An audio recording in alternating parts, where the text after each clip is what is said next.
Hey, my resilient ones. I want to come in, give y'all this word. I want to come in and bring y'all Psalms 23. And I want to kind of break it down for y'all because I had to do Bible study on this last week. And once I started praying on it and actually meditating on it, I was like, oh my goodness, like the Psalms 23, that is what Christians, go through when they first accept Jesus, when you first turn your life over to God.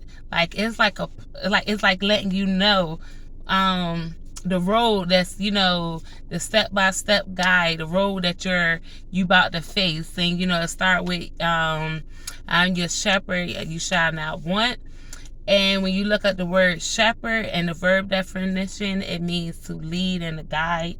And we all know that Jesus speaks about guiding and leading us. And it says about how we should not want. And so that's a big thing too, because he restored, we don't have to worry about tangible things, how I'm going to pay this, how I'm going to pay that, how this is going to happen, how that is going to happen. We don't have to worry about that because he comes in and he removes all of our wants.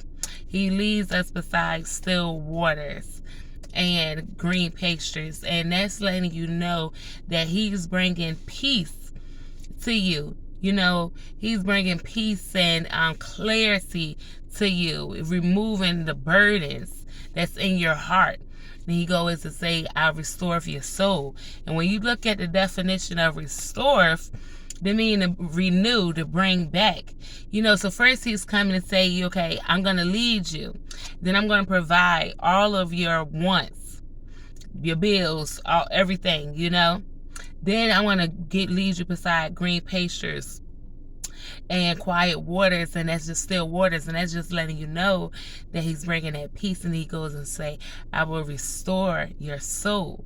So when you think about your soul, that's bigger than your wants. That's talking about restoring everything that the enemy took from you, whether it's molestation, abuse, being without a mother, being without a father, not having love, self-afflictions, all of that.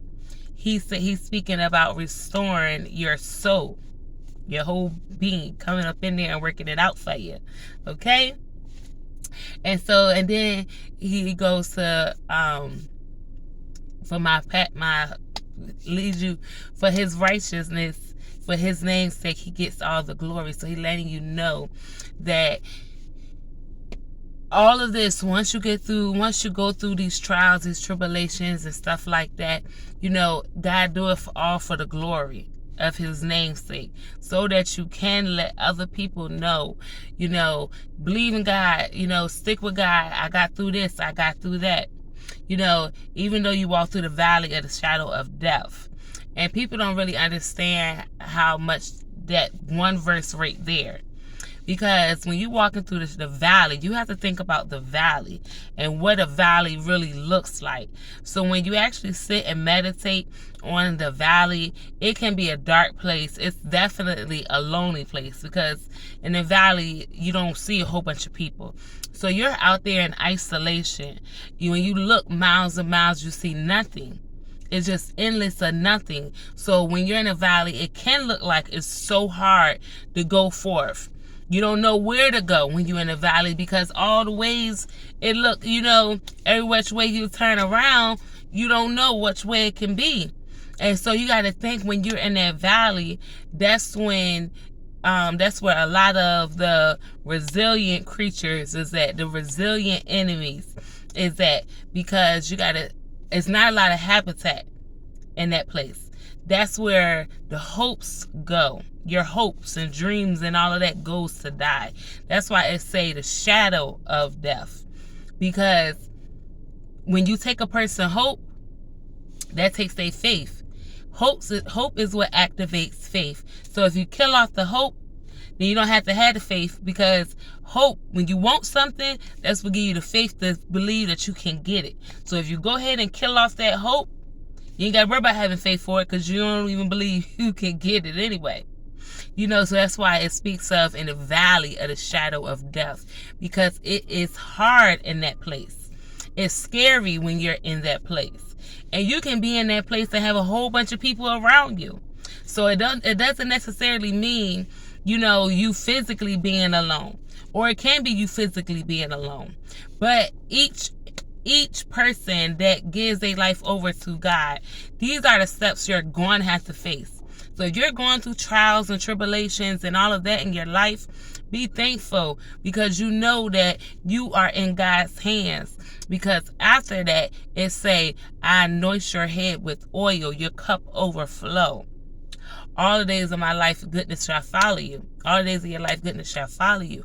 So that's letting you know that you're in the valley. When you look at chronological order of how everything is placed, when you're in the valley, you're almost at the end. You're almost about to pass your test, to where God is saying, okay, you proved yourself and I got you all of the days of your life. And what people don't understand is that you can go through this multiple times throughout your life. Psalms 23, because each time you're elevating, you're going to be going through those processes. So the next time you read Psalms 23, I want y'all to really, really meditate verse by verse what it actually means. Ask God to let it simmer in your heart and let you to actually see what it is and see what season in life you're in. Because if you're not paying attention, you can maybe think you could be in a valley and you can be rebuking the valley the whole time, and instead of understanding that you gotta walk. Because when you look at it, say, ye though I walk through the valley of the shadow of death. So that means you're going. You're going through the valley. You're going through the valley. There ain't no ifs, ands, or buts about it. You going. How you gonna act when you up in there? That's what I'm trying to talk to you now to help you out. Because you're going to the valley. You're going to go through it. But you got to have the right mindset while you're in there, because you got to think in the valley, like when you're in the desert and they call mirages. Like mirages, they give you illusions. So in this illusion, when you're in a valley, if you're thirsty, you're hungry, you're tired, you've been walking for a long time and no help, and you're going to start to see things that may look like it's actually there in real life, but it's not actually happening. Like you may feel like, oh, I'm getting put out, or oh, this stuff is getting cut off, oh, I don't have the money to get this car fixed, oh, I can't raise these kids by myself, oh, I can't take care of my parents, whatever your situation looks like. And it's just an illusion. It can be physically happening, but it's not happening in the way you see. Because again, God gets all the glory. And anything he places on us, he will use it to uplift you. I promise you. Nothing is wasted when you walk with God. He will use everything. Everything. So just give God all the praise and honor. And when y'all go and y'all read Psalms 23, I want y'all to really meditate on what it actually is, because it's way deeper than what you think. And it's actually just a rule book, like a guide on, what we're going to be experiencing and how we can handle it while we walk through this life. So again, y'all be blessed on this beautiful, beautiful December Tuesday. Be blessed, stay resilient always, and God bless y'all. Bye-bye.